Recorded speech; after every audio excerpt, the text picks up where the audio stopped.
s'adresse la campagne Rentrée en beauté?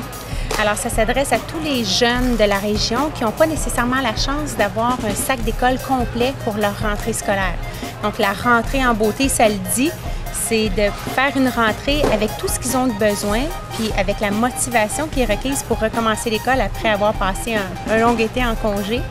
Les intervenants nous disent très souvent que le fait que les jeunes ont un nouveau sac d'école, le matériel requis, les jeunes sont super motivés de rentrer à l'école. Puis ça, bien, ça aide beaucoup avec tout ce qu'on entend sur le décrochage scolaire. Ce sont des jeunes qui, évidemment, viennent de milieux défavorisés, qui fait en sorte qu'ils ne pourraient pas faire une rentrée avec tout le matériel requis.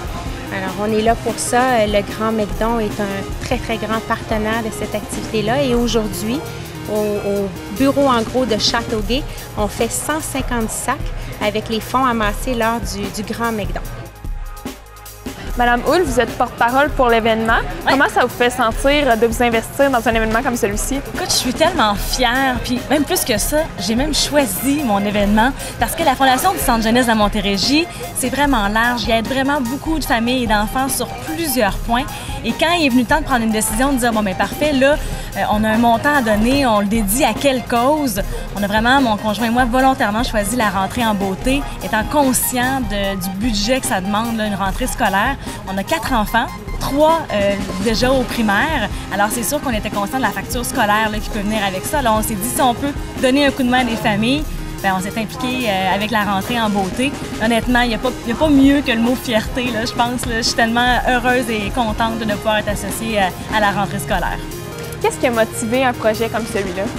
C'est le besoin. Malheureusement, les besoins sont là. Nos enfants devraient tous pouvoir faire une rentrée scolaire avec au minimum ce qu'il y a sur une liste scolaire d'école.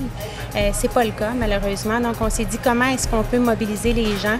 C'est très porteur, c'est très concret. Les gens vont magasiner. Ils ont une fiche avec le prénom d'un enfant, l'âge, qu'est-ce qu'ils préfèrent, les couleurs, des trucs comme ça. Et les gens vont faire le sac d'école puis viennent nous le porter à nos bureaux. Donc, vous êtes bénévole ici à la campagne Rentrée en beauté. Comment ça vous fait sentir d'aider les jeunes dans le besoin? Ça fait du bien parce qu'on se rend compte qu'on fait quelque chose de concret pour les jeunes. Étant moi-même enseignante, je suis consciente qu'il y a beaucoup de jeunes qui sont dans le besoin, qui n'ont pas le matériel nécessaire. Puis je trouve que ça fait du bien de sentir que je contribue à travailler d'une autre façon pour les jeunes que j'ai à cœur. Et même si on n'est pas présent aujourd'hui pour effectuer le sac, est-ce qu'il y a une possibilité de venir en faire un autre une journée? Oui, absolument. On a jusqu'au 3 août. Il nous reste encore des dizaines et des dizaines de jeunes à pairer pour faire un sac d'école. Donc, on demande à la population d'être généreuse, de nous contacter à la Fondation du Centre jeunesse de la Montérégie, de nous contacter dans le cadre de la rentrée en beauté et on va vous donner toute l'information requise pour pouvoir faire un sac d'école à un jeune.